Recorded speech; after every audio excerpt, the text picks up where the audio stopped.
Olá pessoal, sejam bem-vindos a mais uma edição do Meeting Office. Hoje nós temos aqui uma convidada especial, vamos falar um pouco sobre a arquitetura hospitalar. Ana Carolina, conhecida como Carol. Carol, seja bem-vinda, muito obrigado pelo aceite em participar do programa. Vou pedir para você se apresentar para o nosso público. Muito obrigada. Primeiro eu queria agradecer o convite, muito honrada em estar aqui com vocês, muito agradecida em poder compartilhar um pouquinho da minha experiência pessoal e da experiência do nosso escritório. Eu atuo nessa área de arquitetura para a saúde desde o meu 2º ano de faculdade. Comecei a trabalhar com o João Carlos Bros, que acho que é um ícone para quem trabalha nessa área, foi quem começou com arquitetura especializada aqui no Brasil e tive o prazer de ter ele como meu mestre. Comecei a trabalhar com ele no 2º ano da faculdade e deixei de trabalhar com ele quando ele realmente deixou de trabalhar, ou seja, pouquíssimo tempo atrás, né? Então, dedico a minha carreira, meu trabalho, meu esforço, a minha pesquisa para essa área da saúde, que eu acho que a gente até brinca no escritório, que é como se fosse um bichinho, assim, ele pica a gente e você não quer fazer outra coisa, você não vai para outra área, você não vai para a área de residencial, você não vai para a área corporativa, você se apaixona por essa área que tem tantos desafios, te mantém sempre tão ocupado, tão cheio de novidades, novas tecnologias, a gente tem que estar acompanhando isso, que não tem monotonia, não tem um mesmo dia, são desafios acho que diários, e foi isso que me apaixonou e me deixou nessa área até hoje. Quer dizer, você não criou anticorpo para sair da área de saúde, né? Não, na verdade o que eu estou fazendo é picando outras pessoas. É construindo uma equipe que seja tão apaixonada pelo tema como eu e minha sócia somos. Que legal. E essas pessoas que você vai inoculando esse desejo, esse prazer de estar nos projetos de arquitetura hospitalar, como é que você está vendo essas pessoas que estão chegando no mercado? Olha, a gente lá no escritório temos pessoas aí de todas as gerações, né? Então a gente tem os arquitetos que estão vindo das faculdades, os estagiários, e eu tenho pessoas que trabalham comigo há 25 anos, assim, meu braço direito, né? Então, eu diria que é muito gratificante e muito rico essa troca de experiências, né? O que a gente trouxe, a nossa bagagem, junto com que essa garotada vem com novidades, né? Com tecnologia. Eu comentei com vocês um pouquinho antes, eu tive aí a oportunidade de participar de um congresso internacional, né? Umas 2 semanas atrás, eu estava na Costa Rica, e teve uma palestra que teve uma provocação que eu achei muito interessante. Vindo da mitologia grega, os centauros, né? Então, assim, a necessidade do homem de ter aquela força, né, do homem com o cavalo para enfrentar, né? E que hoje não deixamos de ser centauros. A diferença é que a gente é um mix de humanos com máquinas. Então acho que esse é o grande desafio, e essa juventude, acho que essa nova geração vem com isso, vem com essa bagagem, né? Coisa que a minha geração não, a gente aprendeu a conviver com a tecnologia, eles vêm com essa tecnologia. Eu acho que o grande desafio é esse, trazer o melhor da tecnologia para a nossa vida, né? Para o nosso trabalho, para o nosso dia a dia, mas falando em carreira, falando em empresa, falando em projeto, é como tirar o melhor proveito da tecnologia para o que a gente faz no nosso dia a dia. Acho que esse é o que a gente vê de contribuição. E como é que você enxerga a evolução da arquitetura na saúde do início do seu trabalho até agora? Como é Olha, que você, eu vou falar para você, né, que eu vivi, acho que todas as etapas, né? Como eu falei, eu comecei com Bros, eu estava no 2º ano de faculdade. Quando eu comecei a trabalhar, a gente trabalhava com prancheta, a gente trabalhava com folha de vegetal, né? Com aranha para desenhar. Então eu passei todas essas etapas, isso para a gente poder, por exemplo, transformar o escritório num escritório que tivesse tecnologia, trazer a tecnologia para que a gente desenvolvesse e começasse a desenvolver os projetos em AutoCAD. Então isso foi uma coisa, assim, no começo, que a gente achava assim, gente, será que isso vai dar certo, né? Será que a gente vai conseguir evoluir dessa forma? A gente tinha dentro do escritório, um escritório com mais ou menos 20, 30 pessoas, e criamos uma célula, uma salinha pequenininha, onde 3, 4 arquitetos entendiam do AutoCAD e começaram a implantar isso no escritório. E rapidamente, né, foi um caminho sem volta. Rapidamente todo mundo teve que começar a trabalhar, começar a entender, começar a aprender. Isso trouxe um ganho, acho, para o projeto de arquitetura, porque tinham coisas que você está desenhando à mão, numa folha vegetal, que para você mudar de ideia do projeto, você tinha que ir lá raspar aquele projeto com uma giletezinha, né? Sim. E que hoje você simplesmente aperta uma tecla e ele volta, e você muda de ideia, e você melhora, e você faz com que o projeto cresça e se evolua conforme você também cresce e evolui. Eu acho que isso é isso, é o ganho da tecnologia, né? É o Centauro, é a gente aproveitar o melhor dessa tecnologia. E hoje você tem entrada da inteligência artificial, né? Exato. Melhorando os softwares, novas plataformas, novos aplicativos. A gente ainda está engatinhando na inteligência artificial. Eu diria que a gente está explorando o máximo possível ainda do que a gente tem disponível de software de desenvolvimento mesmo. Então, seja no 2D, no 3D, na renderização das imagens, para a gente poder oferecer para o cliente o projeto para que ele visualize melhor, né? A gente sabe que a leitura de planta, nós técnicos temos o hábito de achar que todo mundo entende planta. E as pessoas não entendem, né? Por mais que você explique, demonstre, a pessoa acha que está entendendo, não tem a visão espacial que a gente tem. A gente consegue olhar para aquela planta e entender o espaço, como ele vai ficar depois. Então, essa tecnologia, a gente poder oferecer um projeto que você apresenta ele em 3D, é também um avanço enorme, né? Eu acho que você traz para o cliente essa experiência, ele consegue andar, passear, ver, mudar, não gostei, não quero, e não aquela surpresa de chegar na obra e falar, opa, não era isso que eu estava pensando, né?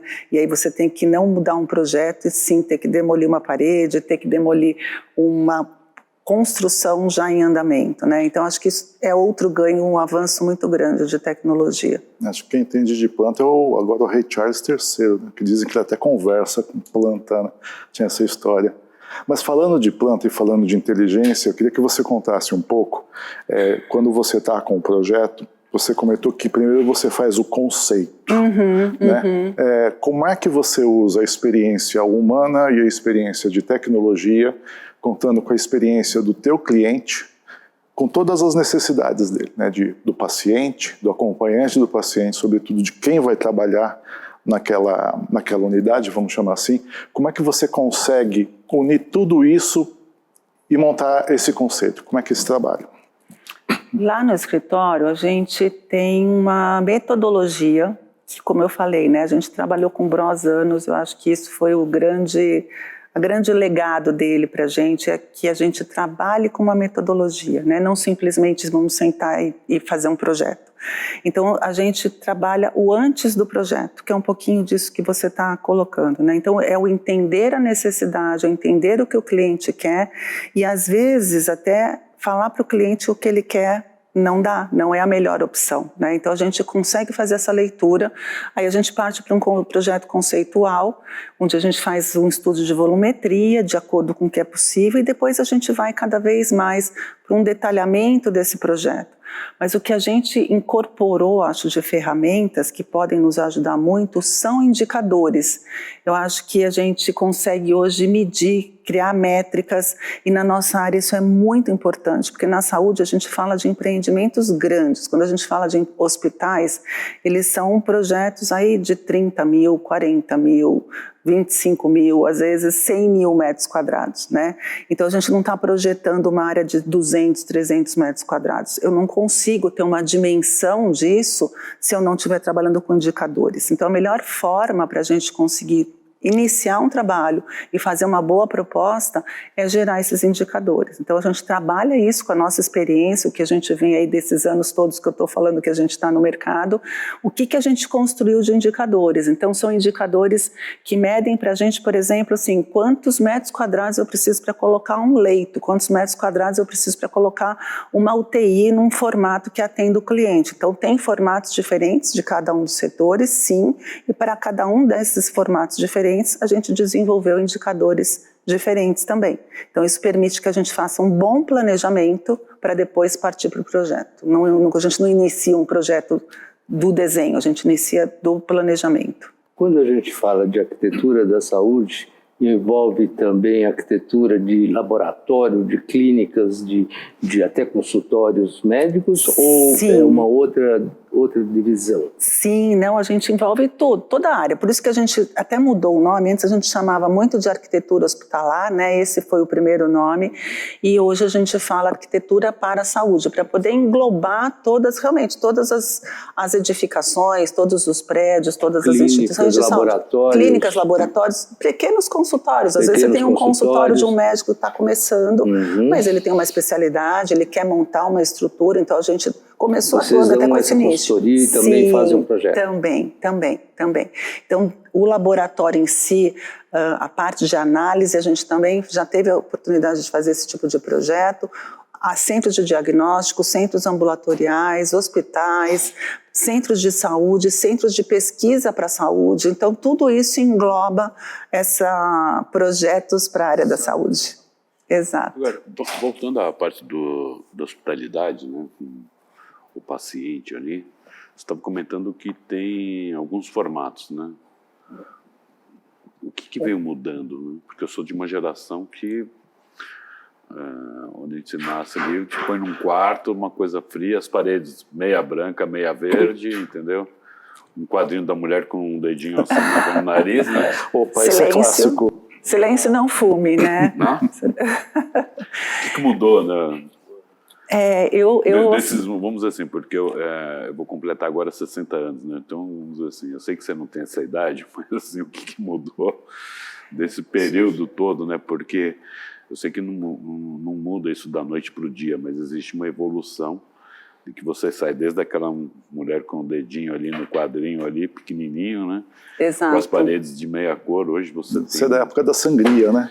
Eu acredito que sim, né? Acho que vem de um processo ainda da libertação dos escravos ali, né? Exato.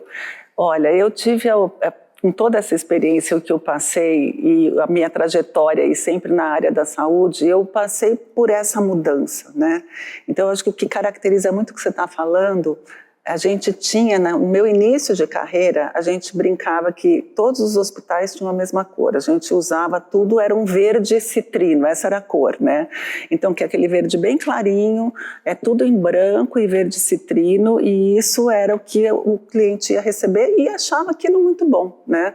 A gente teve um movimento que eu diria para vocês, aí mais ou menos 15 anos atrás, 15, 17 anos atrás, de um olhar diferente para a saúde, de começar a olhar e ver que essa estrutura era uma estrutura que já estava sucateada, que não tinha mais como prosseguir dessa forma, que os pacientes não iam evoluir, não iam se curar nessas edificações, e aí começou um movimento que a gente, o nome que a gente dá para isso, e tem um movimento muito grande, são os ambientes de cura, né? São o healing environment. Então você projetar ambientes que contribuem com a cura, com a recuperação do paciente. Então isso aí, tem mais ou menos uns 15 anos esse movimento, isso no Brasil chegou acho que muito forte, a gente pegou muito essa mudança e isso impactou inclusive na nossa forma de projetar. Antes a gente fazia projetos muito mais simples, projetos que a gente especificava muito menos, não se preocupava, por exemplo, com a ambientação de um espaço e sim com a construção física. E hoje a gente, além de entregar um projeto de arquitetura, a gente entrega um projeto com design de interiores também. Então isso faz parte do ambiente, né, da qualidade do ambiente que esse usuário vai receber, seja o paciente, seja o colaborador. Quando a gente fala de um ambiente de saúde, o paciente ele vai ficar ali internado muitas vezes por 3, 4, 5 dias, mas o colaborador vai trabalhar ali por 20 anos, muitas vezes numa jornada de 24 horas, plantão de 24 horas, né? Então a gente se preocupa com esse tipo de usuário também e com essa mudança de especificação, de agregar cores, de agregar o design, né? De agregar na arquitetura, fazer com que essa arquitetura contribua. Esse conceito começou na Europa, nos Estados Unidos? Ou sim, exato. Veio de lá para cá, exatamente. Veio dos Estados Unidos para cá. A gente incorporou, assim, em São Paulo, a gente também tem esse privilégio de receber primeiro essas informações, então foi onde tudo começou. Haja vista que a gente tem, acho que o melhor parque de hospitais de tecnologia está aqui em São Paulo, né? O que a gente tem aqui, eu acho que a gente não perde para lugar nenhum do mundo, né? Eu e a Ana já tivemos oportunidade aí de convites e conhecer hospitais em outros países. Eu nunca vi um hospital melhor do que o que a gente tem aqui, em nenhum lugar que eu visitei. Minha filha reside nos Estados Unidos. Uhum. Ela se trata aqui no Brasil. Exato, exato. Aqui a gente tem tudo. Os médicos são muito bons, a nossa enfermagem é muito boa, a gente tem um atendimento acolhedor e hoje a gente tem, além de tudo isso, a estrutura física com a mesma qualidade, né? Então, os nossos hospitais, e eu falo assim, os nossos hospitais em São Paulo, não para o Brasil como um todo, mas em São Paulo, hospitais da rede pública e hospitais da rede privada, nós temos hospitais de excelente qualidade, né? Oferecendo a mesma qualidade para o usuário. Você comentou que hoje algumas unidades já estão em outro patamar, né? Eu acho que é o avanço, né? O avanço dessa qualidade de espaço. Mais uma estrela. Mais estrelas. Exato, o que eu estava comentando é que a gente trabalhamos com vários clientes, cada cliente tem esse diferencial. Hoje a grande tendência do mercado são essas redes, né? Redes de saúde e redes verticalizadas, e essas redes têm que se diferenciar, né, de formas, porque elas que vão estar concorrendo entre si. Então a gente desenvolve projetos e com diferentes classificações, vamos chamar assim, ou categorias de projeto, né, de padrão de projeto. Então você tem desde um projeto mais simples, que vai atender todas as necessidades, vai atender norma, vai conseguir ser certificado, inclusive, mas ele tem um padrão de acabamentos e um padrão de tecnologia básico, vamos dizer, né? Não é que ele é ruim, ele não é inferior, ele é básico. E a gente tem essas categorias vão subindo até o ponto que a gente chega numa categoria que é uma oferta de 5 estrelas, de uma experiência do paciente 5 estrelas, desde o espaço físico até o que ele vai ter de conforto, de conveniência, até a tecnologia de ponta, né, a melhor tecnologia disponível no mercado. Então são projetos que fazem com que a gente também, assim como tinha os hotéis, né, acho que isso aí vem dos hotéis, você pega grandes bandeiras de hotéis, que você tem os hotéis mais simples, que você tem todo o necessário para ficar no hotel, e você tem os hotéis 5 estrelas. Esse mesmo movimento aconteceu com os hospitais. Toda a experiência, né? Exato, hoje você tem uma experiência, você tem a possibilidade de ter uma experiência 5 estrelas num hospital. Falando de experiência, existe algum confronto quando vocês vão pensar num projeto? Ou até que ponto existe um confronto entre o que vai ser a experiência do paciente e o que vai ser a experiência do colaborador, das equipes médicas, por exemplo? Assim, eu tenho uma preocupação de gerar uma boa experiência para o paciente, mas isso pode interferir na mobilidade das equipes, por exemplo. Não sei, estou chutando, embora hipocondríaco, nessa área eu estou dando bons chutes aqui. Né? Então, até que ponto pensar o colaborador e pensar o paciente e o acompanhante em termos de experiência, onde existe algum choque? Não, eu não diria que tem choque. O que eu diria é que a gente tem uma preocupação muito grande nos projetos de saúde com fluxo.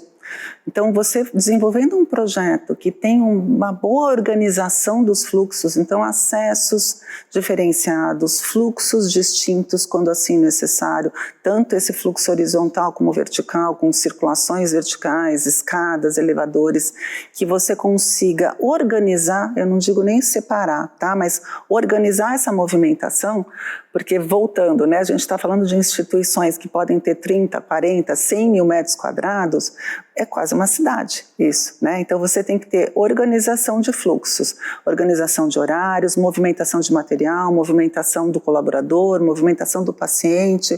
Mesmo o paciente, a gente trata esse paciente de formas diferentes. Eu trato de uma forma um paciente que é um paciente ambulatorial, então quando eu olho para ele, a experiência que ele vai ter nesse espaço físico, ele é um usuário que vai para lá para fazer um exame, para fazer uma consulta, vai embora, ele está bem, ele não está sob nenhum estresse, diferente de um paciente que está internando ou que está num tratamento e que vai ter uma constância, né, ou pelo menos uma permanência maior no hospital. Então, para esse tipo de usuário, a gente também trata diferente, com acesso diferenciado, para que ele tenha privacidade, para que ele tenha conforto.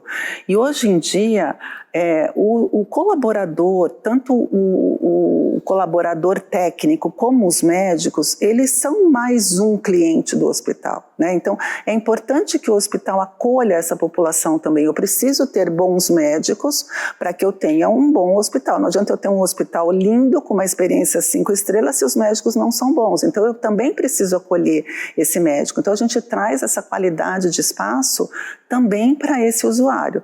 Então, hoje, por exemplo, nos hospitais, são coisas recentes, que a gente não tinha nos projetos antigos. Então, eu trato, por exemplo, um conforto médico para que esse médico que vai ficar 10, 12 horas operando, por exemplo, num centro cirúrgico, para que ele tenha uma estrutura como a que a gente está vendo aqui, né? Um espaço agradável, que ele tenha acesso aqui à luminosidade, saber se é dia, se não é dia, poder fazer uma refeição rápida. Então, a gente dá esse conforto, né? Poder sentar num sofá, descansar, ou sentar numa mesa e trabalhar um pouco, ou estar num local e conseguir conversar. Exatamente. Então, uma luminosidade também boa, né? Falando em luminotécnica. Então, a gente tem esse cuidado com o colaborador e com o médico, que é o mesmo que a gente tem com o paciente. Me corrija se eu estiver errado, né? Eu tive recente aqui dando nome, né? Eu tive no Einstein, né? Passando uma visita ali com um parente que estava internado, e a experiência lá dentro é como se fosse um shopping, né? Sim, sim. Com restaurantes, exato, lanchonetes, exato. Até porque o Einstein é muito livraria, grande, né? Exatamente. Né? Cabeleireiro, loja de roupa, é um shopping. E quando a gente chega na parte do consultório, do médico, a gente percebe que uma boa parte dos, não sei se são os chefes das equipes, tudo, eles têm consultórios lá dentro. Sim. Eles alugam para consultório. Então, eu não sei se é alugado, não sei de que forma que é, mas aí você vê que o cara tem toda uma estrutura, com secretária, com sala, ele atende, ele praticamente fica 24 horas lá dentro. Exato. Exato. Ele fica 24 horas lá dentro. E esse médico que você está comentando, que vai para o consultório, ele está no consultório, né? Que por mais que ele vai ficar 24 horas, ainda é uma área que não tem uma pressão, né? Não tem um estresse. Imagina esse médico vai ficar 24 horas dentro de um pronto-socorro, ou que ele vai ficar 24 horas dentro de uma UTI, ou que ele vai ficar 12 horas dentro de um centro cirúrgico, né? O médico, ou o colaborador, ou o enfermeiro, enfim. São locais que a gente chama de setores críticos dentro de um hospital, né? E que é isso, a pessoa está sob um estresse do trabalho dela. Então, mais ainda, a gente se preocupa com a qualidade desse espaço para esse colaborador. Como é que ele vai atender bem o paciente, né? Dar para o paciente essa experiência 5 estrelas, ou essa experiência que não seja 5 estrelas de acolhimento, mas que seja resolutiva, que o paciente consiga chegar e ter uma decisão e resolver o problema dele, se esse colaborador ou esse médico não tiver tranquilo, não estiver bem, não estiver num espaço agradável, né? Eu acho que ele vem muito para contribuir com isso. E é uma coisa que é bem diferente do ambiente corporativo, né? Não Sim. dá para fazer home office, né? Não dá pra... Olha, mas vamos falar, vamos fazer um paralelo. Isso que eu ia falar. Né? A gente tem a telemedicina, que eu acho que é uma vem evolução crescendo, com certeza. Com a pandemia a gente teve aí a regularização, né, da telemedicina. Sim. O Einstein é pioneiro nisso, o maior centro, acho, de telemedicina está no Einstein. A gente implantou esse centro há alguns anos atrás e hoje em dia é uma realidade, né? Eu acho que ela só ainda não cresceu muito porque, apesar da gente, né, nós, diríamos assim, temos o privilégio de ter acesso a rede Wi-Fi ou rede 3G, 4G, né, ou alguns 5G, mas quando a gente fala de América Latina, por exemplo, isso é uma realidade para 50% da população, né? Então você não consegue levar para todo mundo ainda, mas a telemedicina acho que está aí para isso, para que a gente tenha melhores soluções. Então, eu utilizo bastante, porque eu tenho consultas, algumas coisas que eu não preciso... Sim. Exato, exato. Solicitação de exames. Exatamente. Já existem áreas em hospitais para telemedicina, para Já tipo, existem, sim. Alguns pontos, acho que até principais. Tem alguns hospitais onde que é o maior foco que eu vejo. Em exames, como você está falando, né? Então a gente faz você realiza o exame e esse laudo médico ele é feito em outro local, que não seja o ambiente onde ele foi realizado. O médico está laudando isso aqui, na China, na Índia, nos Estados Unidos, né? Então isso acontece muito. E a experiência de troca de casos, discussões de casos, que isso também acontece muito. Então a gente cria essas áreas normalmente próximas a setores ou de tratamentos crônicos, né? Então oncológicos, por exemplo, ou do centro cirúrgico, né? Onde realmente estão discutindo um caso e você consegue colocar câmeras para filmar aquele procedimento, que isso seja compartilhado com aí uma junta médica para poder ter uma melhor resolução do caso. E essa tecnologia tem impactado mais os projetos, quando você pensa no centro cirúrgico, de já pensar um lugar que você vai ter um equipamento para alguém ver à distância, ou já para alguma maquininha lá te ajudar a abrir a pessoa? Olha, eu acho que o impacto é total. Até falando em espaço, né, e um pouquinho do que você comentou de como era o hospital lá atrás.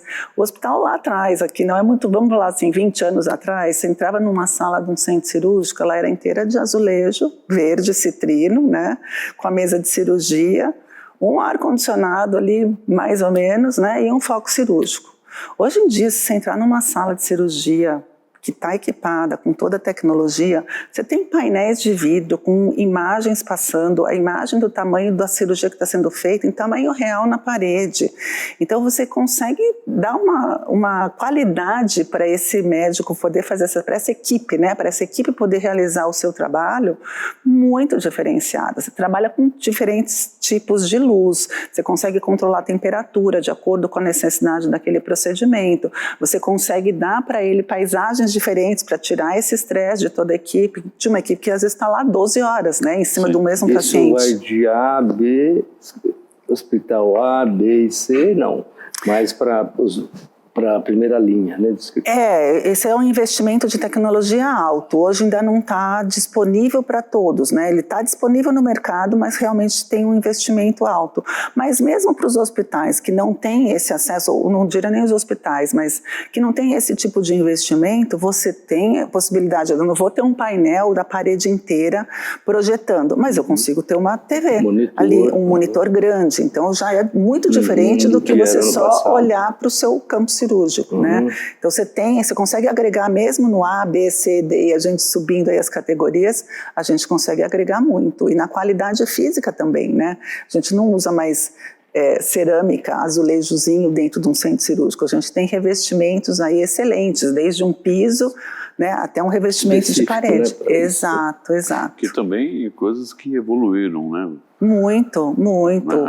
Hoje a gente tem uma gama de revestimentos específicos para a área da saúde enorme, desde piso, como a gente falou, cortinas que a gente está vendo. Então eu tenho cortinas específicas para usar, que eu tenho controle e asepsia. Eu tenho revestimentos de paredes que são revestimentos texturizados, como se fosse um papel de parede, mas que ele é lavável, que ele é asséptico, que ele é totalmente condizente com o espaço que a gente está colocando, né, trazendo uma outra qualidade, né, para esse espaço. Em termos de produtos, também tem a questão de sustentabilidade, né, que vocês acabam prestando mais atenção, porque a geração de resíduos dentro de um ambiente hospitalar também é grande, né, imagino, e a questão de higiene. Então, produtos que impactam menos o ambiente em termos de, sei lá, limpeza, você fala? Limpeza, acho que é a questão de serem materiais que sejam mais laváveis, mais fáceis de lavar,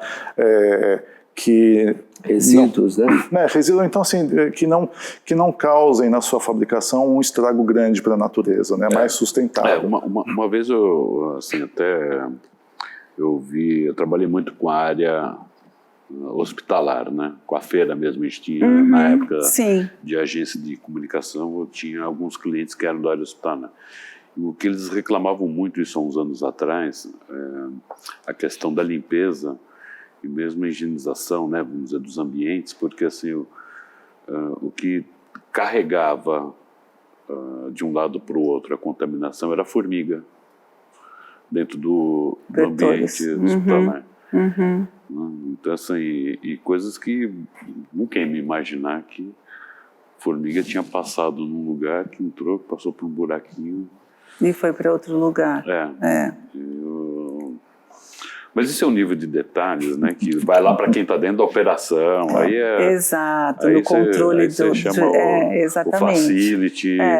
Mas na evolução de materiais, a gente tem essa evolução, acho que acompanhando toda esse crescimento, essa tecnologia que tem para os equipamentos, ela também aconteceu para os materiais. Então, hoje a gente tem disponível no mercado empresas que desenvolvem materiais que antes a gente tinha os materiais disponíveis, mas não eram certificados. Então hoje a gente tem essa garantia, né? Tem órgãos que regulam isso. Então você tem um material certificado e você tem certeza de que aquele material ele foi produzido de uma forma sustentável, né? Com uma cadeia sustentável. Então a gente consegue incorporar isso no nosso projeto e trazer essa sustentabilidade desde a construção. Isso ainda depende muito do interesse do cliente e do quanto ele está disponível em investir nessa sustentabilidade, porque existe um investimento inicial, né, um capital inicial investido mais alto. Se você for construir uma edificação que é sustentável, você vai ter um investimento maior. Claro que ele vai se amortizar aí em pouco tempo, né? E acho que o ganho para o planeta é imensurável, mas existe um investimento inicial importante que tem que ser considerado. Então, de que nível que você vai fazer esse tipo de especificação diferenciada para que você consiga atingir, provavelmente, assim, tem alguns clientes que querem alguns selos de sustentabilidade. Falando de evolução, imagino que na concepção do conceito você tenha dois interlocutores importantes, a área de recursos humanos e facilities, creio eu. Se sim, as conversas vêm evoluindo ao longo do tempo? Quer dizer, já o RH facilities entendem mais digamos assim, as preocupações de quem projeta, e quem projeta está compreendendo mais as preocupações de facilities RH? Eu acho que antes a gente tinha uma interlocução só com a equipe técnica, né? Só com os facilities. Então era ou manutenção, engenharia, alguns clientes tinham uma equipe de arquitetura, então era uma discussão muito técnica. Com essa evolução toda, e isso é um ganho muito grande para o projeto, eu acho que quanto mais essa equipe é multidisciplinar, mais rico, né, fica o teu projeto. Hoje a gente tem um envolvimento das equipes de operação. Então, todas essas equipes de operação. Então, você vai para um hospital, eu tenho, por exemplo, uma equipe de qualidade. Então, ela se preocupa com toda a qualidade da operação. Tem uma equipe de hotelaria, que vai olhar para todos os nossos ambientes preocupado com a hotelaria, com a experiência daquele paciente em hotelaria. Tem equipes de sustentabilidade, que vão se preocupar com o resíduo gerado, que vão se preocupar com a distância que vai percorrer um carrinho que vai fazer essas limpezas. Então, essas equipes agregam ao nosso projeto, porque tem um olhar em cima do projeto para poder contribuir, para poder olhar cada um dos detalhes, e o projeto saiu mais redondo, mais completo possível. Então, sim, a gente tem hoje um envolvimento muito maior. Antes eu dialogava com uma equipe, hoje eu posso dizer para você que a gente dialoga com 15 equipes para poder chegar no final de um projeto. E, assim, as reuniões são tranquilas? As reuniões são tranquilas, Eu acho que o maior embate que a gente tem... o maior embate acho que são nós técnicos mesmo, a gente com a gente. A gente brinca que a arquitetura quer sempre primar pelo espaço, né? E a gente quer o melhor espaço para o paciente, e a gente quer menos espaço técnico. Então, sempre uma discussão entre arquitetos e engenheiros, se a gente vai ter mais espaço técnico, menos espaço técnico, para que a gente possa sempre ampliar o conforto do usuário. Mas não menos necessário, porque se a gente não tiver as áreas técnicas, a gente também não consegue dar esse conforto, né? Mas é o nosso maior embate, eu diria que é aí. Tem alguma obra que vocês fizeram que fala, essa daqui foi Olha, cada obra é única, cada obra é uma experiência, cada obra é um crescimento, né? Eu acho que é um privilégio a gente estar participando de todo um processo, começar no processo e entregar isso para o cliente, desde a primeira reunião onde a gente conversa e vai entender o que o cliente quer até o dia da inauguração, né? E a gente hoje ainda tem o pós-obra, né? Porque é tudo tão dinâmico, o edifício hospitalar ele é tão dinâmico para se adaptar e se adequar a essas novas tecnologias que a gente, às vezes, no pós-obra já tem que fazer algum ajuste.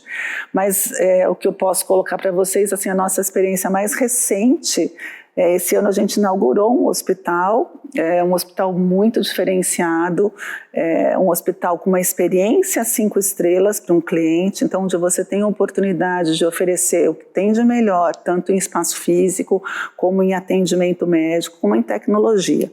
Então foi um projeto que nós desenvolvemos aí desde 2019, foi inaugurado agora no comecinho do ano, foi a primeira experiência de um hospital 5 estrelas no Nordeste, então foi muito bacana isso também, a gente levar para um outro mercado isso, e uma qualidade de espaço, um diferencial, que é um prazer poder oferecer essa experiência para o paciente, foi muito gratificante para a nossa equipe participar desse projeto. Vocês constroem, fazem ampliação, exatamente quais os serviços que vocês prestam e mais ou menos como é que esses serviços estão distribuídos assim dentro da... A gente no escritório, já há alguns anos, o escritório fez esse ano 26 anos, nosso escritório, então temos aí uma jornada, né? E desde 2015 que nós atuamos exclusivamente na área da saúde, a gente passou aí no comecinho do nosso trabalho, a gente passou por outras experiências e desde 2015 que decidimos ficar só realmente com o que a gente gosta de fazer, com o que nós somos especialistas, com o que a gente faz de melhor. Então, com esse desenvolvimento, a gente sempre busca como melhor atender o cliente, né? Então, entendemos e dividimos o nosso escritório em 3 grandes categorias de projetos. A gente hoje divide em expansão, projetos de expansão, que são os projetos novos, são os greenfields, são os grandes hospitais. A gente tem os projetos de reforma, e aí eu falo tanto de reforma de uma unidade ambulatorial, como uma reforma de uma ala de um hospital, como uma reforma de um hospital inteiro. E a gente tem o que nós chamamos, demos o nome de projetos especiais, que são os projetos mais rápidos, são projetos de clínicas, de ambulatórios, de centros diagnósticos, então são áreas menores, são projetos que saem mais rápido, então eu tenho uma equipe muito dinâmica envolvida nesses projetos. Então dessa forma a gente consegue separar inclusive o nosso time para que ele atenda melhor esse cliente, né? Quando eu falo, por exemplo, de um projeto Greenfield, é um projeto que vai ficar entre ele começar e ele acabar, não vou nem dizer a obra, tá? Mas o projeto, ele vai ficar 1 ano mais ou menos dentro do escritório. Quando eu falo de um projeto deste FAST, de um projeto especial, ele vai ficar de 3 a 5 meses dentro do escritório. Então isso muda a dinâmica, né? São equipes diferentes e que a gente também aborda de forma diferente para responder melhor para o cliente. E qual que está mais quente? Olha, a gente tem um indicador no escritório, a gente mede até para que a gente possa realmente direcionar a nossa equipe, né? Esse ano de 2024, nós realizamos até agora, até setembro, nosso indicador setembro de 2024, nós fizemos 54% de projetos de expansão, ou seja, novas edificações, né? Greenfields, hospitais que estão saindo do zero, seja ele uma ampliação de um hospital existente, mas que seja um prédio novo, ou realmente um prédio único que está iniciando. Fizemos 29% desses projetos mais rápidos, então são os projetos especiais, os ambulatórios, e o restante foi dedicado para os projetos de reforma. Então, você vê que a gente construiu bastante hospitais, projetamos bastante hospitais esse ano, né, que vem pela frente aí. Quer dizer, eu posso ficar doente que tem hospital, né? Carol, cada especialidade médica, naturalmente, tem uma necessidade de um layout diferente. Com certeza, com certeza. E, em média, quantos layouts diferentes vocês fazem num hospital? Quantos? Só por curiosidade. Pois porque não sei, quantos eu vou ter que contar com você. Cada especialidade precisa de um layout diferente, tá certo? Exato, exato. E até acho que, indo até um pouquinho mais longe, né? Mas vamos pensar um hospital básico, um hospital um geral, né? Eu vou ter um centro cirúrgico, eu vou ter uma internação e eu vou ter UTI. Isso aí para a gente falar do paciente que está internado. Eu vou ter uma porta de entrada. Qual que é a porta de entrada? É um pronto-socorro ou é um ambulatório, né? Então, os consultórios e os ambulatórios. E tenho que ter um apoio de diagnóstico. Então, são aqueles grandes áreas de imagens, onde a gente tem tomografia, radiografia, ressonância magnética. Né? Exato, exato. Então, se a gente falar de áreas assistenciais, acho que a gente está falando... Isso é um hospital geral, mas eu tenho também toda a parte de suporte, né, que é o que as pessoas não veem. Então, o que eu preciso ter? Eu preciso ter uma cozinha, eu preciso ter um almoxarifado, eu preciso ter uma farmácia, eu preciso ter um vestiário, preciso ter áreas de suporte para que essa estrutura toda funcione. Então, só aí a gente já falou, acho que de umas 10 especialidades diferentes, né? Posso fazer uma pergunta macabra? Ninguém pensa em necrotério no projeto? Sim, a gente Porque, pensa. assim, é um lugar horrível. Quando minha mãe faleceu, assim... nossa, é horrível. Tudo bem, não vou pedir para colocar uma banda tocando alguma coisa de New Orleans ali para você ter um enterro animado. Mas como é que é planejar um espaço assim? Porque às vezes o familiar tem que ir lá... Às vezes não sempre, né? Tem que sempre, exato. Sempre. Eu acho que isso que você está trazendo é o que realmente era um dos hospitais que a gente estava falando aí de 20 anos atrás, né? O necrotério, ele era lá no final do estacionamento. Lá embaixo, às vezes, já perto do inferno, dependendo da pessoa, já fica por lá, né? Exatamente. Mas isso também demonstra a preocupação e a mudança da qualidade dos espaços. Hoje a gente procura, até assim, até o nome, a gente usa um nome de morgue, que não é um nome de necrotério, que já é um nome bem mais amigável, né? E você procura separar fluxos, como eu falei para você no comecinho da nossa conversa, então de forma que o familiar, para ele chegar nessa área do morgue, ele consiga transitar por uma área social, então ele vai transitar por um elevador social, por uma circulação social, vai passar pela recepção e vai ser acolhido numa sala da família, que é assim que a gente hoje chama, né, e projeta. Uma sala da família que vai ter uma estrutura como a que a gente tem aqui hoje, um sofá para ele poder sentar, um café, um banheiro específico, privativo, para aquele momento que ele ser bem acolhido, né? E ao lado a gente tem a área onde tem esse aguarda do corpo aguardando essa remoção, que vai ter todo um trâmite e um fluxo diferenciado. Então esse corpo vai chegar por outro elevador, por outra circulação, sendo uma movimentação toda técnica que a família não vai ver. Ela só vai entrar no momento que ela for chamada, onde ela tiver que fazer um reconhecimento, uma assinatura de documentação. Então aí ela vai estar ao lado desse ambiente, mas com um maior conforto para esse momento que ela vai estar vivendo. Então a gente tem essa preocupação. Você falou da mitologia grega, né? Assim, é um caronte, né? O barqueiro que vai pegar o corpo, vai cruzar o rio para levar até o mundo de Hades, né? Que é onde vai estar lá. E alguns hospitais também já tem uma área para velório, né? Eu acho que isso aí não é mais tendência, né? A gente tinha isso antigamente, hoje a grande maioria não coloca mais o velório dentro, não. A gente deixa só essa área realmente da família e um aguardo para remoção, então fica ali aguardando para depois ir para um velório. Então esse tem sido o modelo, o formato mais usual nos projetos. É que eu nunca morri, assim, para ter essa experiência. Não, mas a gente vai no... Assim, as experiências que a gente perde, né? Essa daí de ser encaminhado, né? E quando a gente está em cirurgia, que a gente não percebe, por exemplo, o telão, né? A gente exato, você perde, né? Você perde esse espetáculo. Ou então tá no telão passando House, né? Aí os caras, tá vendo? Eu falei, tá lá fazendo a cirurgia. Não, mas é engraçado esse negócio do House.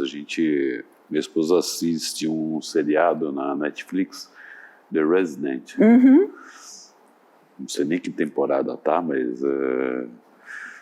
E você vê muito dentro do centro cirúrgico, né? Que vai muito de encontro com aquilo que você estava falando, de tecnologia, né? Sim. Mudou muito, evolui bastante, né? Sim, é isso, a tecnologia avança a passos largos, né? A gente tem evoluções diárias, e como eu falei, a gente às vezes começa a projetar, o projeto fica 1 ano dentro do escritório, essa obra demora aí uma média de 2 anos, 2 anos e meio, quando ele fica pronto, a tecnologia já mudou. Eu tenho que adaptar. Exato. Como você enxerga o futuro disso? Dos projetos? Dos projetos, das áreas hospitalares, né? A hospitalidade como... Eu acho que a gente só vai evoluir, porque melhor do que a gente está é poder levar o que a gente tem para todos. Para todos. Eu acho que essa é a grande evolução, né? Hoje a gente tem para poucos. A gente, como eu falei, aqui em São Paulo nós somos privilegiados, a gente tem boas instituições, tanto públicas como privadas, mas quando a gente sai para o Brasil como um todo, não, né? Quando a gente vai para uma América Latina, não, a gente não tem essa realidade. Então, eu acho que o poder levar isso para todo mundo é a grande evolução, né? Você poder dar esse acesso para todos. E a segunda é a gente poder usar o melhor possível do que a tecnologia vai trazer, então falando aí do centauro, né, do humano com a máquina, para que essa máquina consiga fazer para a gente todo o mecânico, para que a gente possa se dedicar só para o melhor, né, que é o pensar, que é o criar, né, e você ter essa evolução do projeto tomando menos do seu tempo. Hoje a gente ainda tem muito tempo mecânico, por melhor que sejam os softwares, por mais que eles vão melhorando, a gente ainda tem, né, tarefas mecânicas no desenho. Então assim, o projeto é só a criação? Não, o projeto é esforço, a gente fica lá marcando porta por porta, né, escolhendo janela por janela, colocando corzinha em cada assento. Então isso é um esforço. Quando isso tiver uma tecnologia por trás, uma inteligência artificial que vai melhorar isso, a gente vai se dedicar cada vez mais, muito mais tempo para a criação, que é o melhor. Isso só vai agregar, só vai trazer melhoria. Eu lembrei agora, na época da Covid, assim, muitos hospitais tiveram que se reorganizar. Qual o legado que esse período trágico deixou agora quando vocês pensam em projetos? Eu acho que o maior legado foi a palavra que a gente até estava comentando por uma outra questão, mas flexibilidade. Acho que esse é o maior legado, né? A gente pensar que podemos passar por catástrofes, seja uma pandemia, seja qualquer outra coisa, né? Seja um furacão que a gente tem aí nos Estados Unidos, seja um terremoto, enfim, catástrofes. Então, que esse espaço seja adaptável para esses momentos de emergência. Acho que essa é a maior questão. Então, na época da Covid, por exemplo, hospitais que tiveram que transformar salas de cirurgia em UTIs. Estavam preparadas para isso? Não, não estavam. Tiveram que ser adaptadas. Hoje, quando a gente pensa para que isso possa acontecer, né? Então, quando eu projeto, por exemplo, um grande refeitório de colaboradores, esse refeitório, numa catástrofe, pode ser uma unidade de UTI. Então, a gente pode deixar uma infraestrutura pronta para que ele seja adaptável, né? Eu acho que esse foi o maior legado. Em termos de projeto como um todo, são preocupações que nós já tínhamos muito no escritório, que é o que eu falei para você, de fluxos diferenciados. Então, quando você pensa em fluxos diferenciados, num caso, por exemplo, de uma pandemia, você consegue reorganizar esses fluxos porque eles já foram pensados de forma diferente. Então, se você tem bons fluxos, bons acessos e essa flexibilidade do edifício, você consegue adaptar para o que for necessário. Flexibilidade. Carol, a gente está chegando ao fim. Queria agradecer muito a sua participação, enriqueceu bastante em conteúdo, né? Porque eu que agradeço, foi muito tem bom. coisa Nossa, que a mas gente correu nem... tão Tem rápido. muita coisa para falar, imaginava. não é? A gente nem... Pareceu visita de médico, tão rápido, a sensação. Muito rápido. E quando bate-papo é gostoso, passa rápido, Passa né? rápido, é isso, foi muito bom. Você é arquiteta?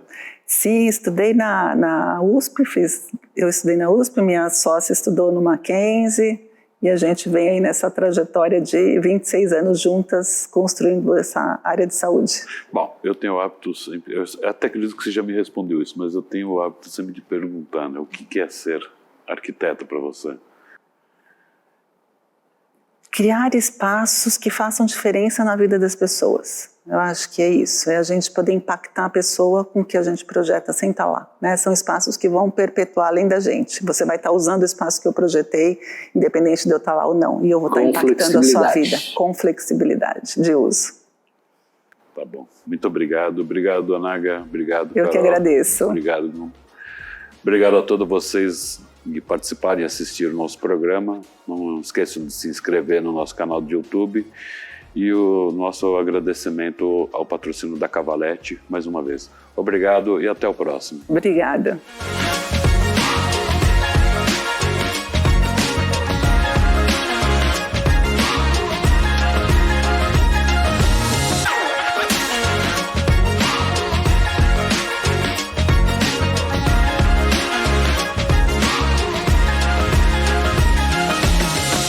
Valete, há 50 anos como suporte para suas conquistas.